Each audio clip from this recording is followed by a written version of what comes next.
I hear opinions about my face, my walk, my body every single day. And, it's a lot of work to overcome that. But I think I can only come out of this stronger. There's no other option for me.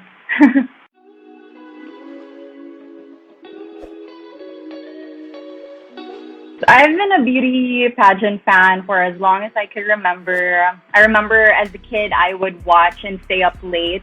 Sometimes, if it's on a school night, I'd stay up late on a school night just to watch a pageant. For me, some of the most influential Filipino queens, especially, would probably be Miss Miriam Kiambao, because I didn't watch her pageant during that year because I was still very young, but I remember how my teachers would always talk about her and how they admired her. So she was just like the epitome of a beauty queen for me growing up. And then, of course, in the recent years, we've had Pia and Catriona, who were just so tenacious in their campaign to be Miss Universe. So I love their fighting spirit. More than the height requirement, it's also probably my age. I am not getting any younger. I have very, very limited time to fulfill this dream.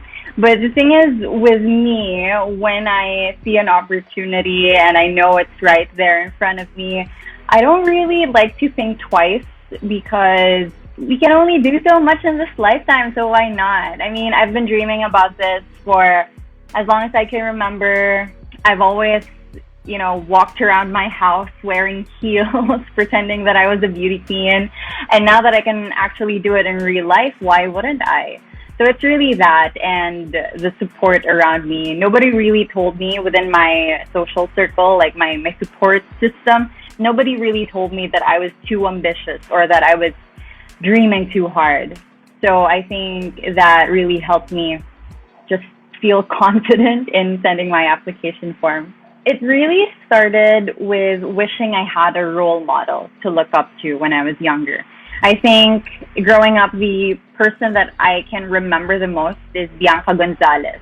Like seeing her on the cover of magazines, being so vocal about being a proud Morena, that really impacted me. I keep wondering, what if we had more Biancas in the world? What if we saw Biancas in different areas and not just showbiz? Because Bianca was somebody I saw on TV. But what if I saw another person like her on stage at Miss Universe? What if I saw somebody else who was, I don't know, in corporate who represented me? I feel like representation in all areas is just very important, because it shows us, especially as kids, it shows us what we are capable of. And if we see ourselves in successful people, in people who are unapologetic and confident, then it really opens up the world of possibilities for us.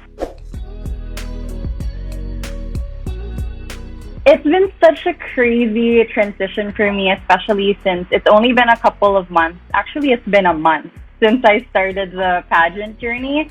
And for me, the biggest adjustment would probably be all the glam that we do in pageantry. I'm really not used to that. If you see any of my past videos, most of them minimal makeup, most of them are just me talking. So now that I have to do photo shoots, now that I have to, be a little more glamorous than usual, that's definitely a big change. But I think more than that, I feel like I'm becoming more aware of my platform and the responsibility that comes with that. There are definitely a lot more eyes watching, so I'm really trying to reevaluate, okay, what are my priorities? What should I be talking about? What message should I be putting out? And I guess that would be the biggest difference moving forward from here. So for my pageant training, I've been doing a lot of pasarela training, of course. That's one of the things that I've been trying to catch up on. I'm training with Kagandahang Flores. They welcomed me after I got into the top 100. At that point, I had no idea whatsoever about pageant training. I didn't know who to talk to or who to call. But I was very lucky because my friend who was Miss Jensen last year, MJ, she connected me with Tito Rogel of Kagandahang Flores, and then they helped me out with my walk And more than that, I think the interviews have definitely been helping me, especially with polishing my, I don't know, communication skills. It's been a while since I've been in front of people, especially since we've been holed up indoors since the last year or so. So yeah, I've been trying to figure out all the different areas of pageantry, a lot of photo shoots, and I'm taking it one step at a time. An advantage I have would probably be just being exposed to this kind of work. I mean, I tell stories for a living, I document, I speak for a living, and that experience has definitely helped me because I think more than just the voting part, it also has helped me solidify my message, and I think I understand why I'm here a little better now, more than I did probably if I joined in 2015.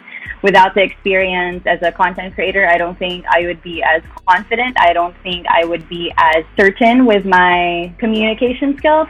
Perhaps. Definitely, it's a totally different ballgame. Pageantry is not the same as YouTube. It's not the same as TikTok, but the skills I've learned along the way, I think they're going to help me too. I think it would be trying something new so publicly. It's really difficult because Miss Universe Philippines is a prestigious pageant and a lot of people are watching it or following it, and to be in the middle of it, especially as a newbie, it's quite difficult because I hear opinions about my face, my walk, my body every single day, and it's a lot of work to overcome that, but I think I can only come out of this stronger. There's no other option for me.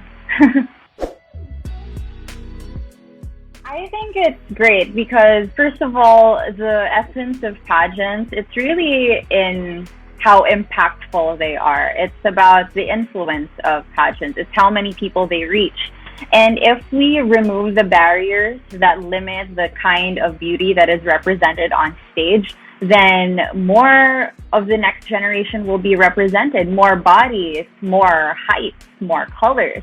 And I think that's beautiful because we are no longer telling like just a certain look that they're beautiful, but we're opening it up to others as well. And I think just knowing that you belong up there is good enough.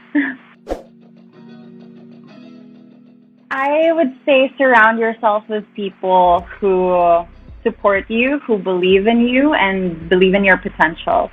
Because I think for me, the reason I was able to break out of those self-limiting beliefs is that I have friends who never told me that I wasn't good enough or that I was dreaming too high. My family, they never really told me that I was too ambitious. And I think that kind of support or that kind of belief just made me think outside of the box that I was put in.